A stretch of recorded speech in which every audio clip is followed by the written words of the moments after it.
পৌঁছলাম ভগবান কৃষ্ণের এই মন্দিরে। পার্কিং জোনে গাড়ি রেখে মন্দিরে প্রবেশ।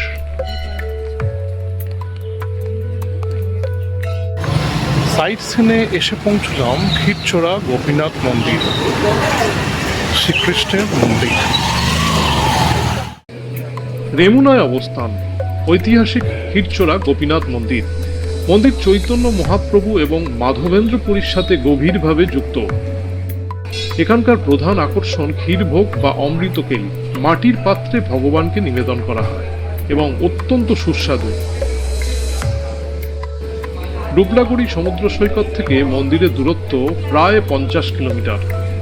ভেতরের বিগ্রহের ছবি তোলা নিষেধ, কিন্তু মন্দির চত্বর বেশ চোখ টানে।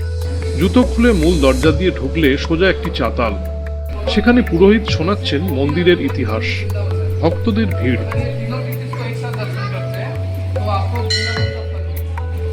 কয়েকটি ছোট মন্দির, ওড়িশি ধাঁচে শিল্পকলা বেশ আকর্ষণীয়।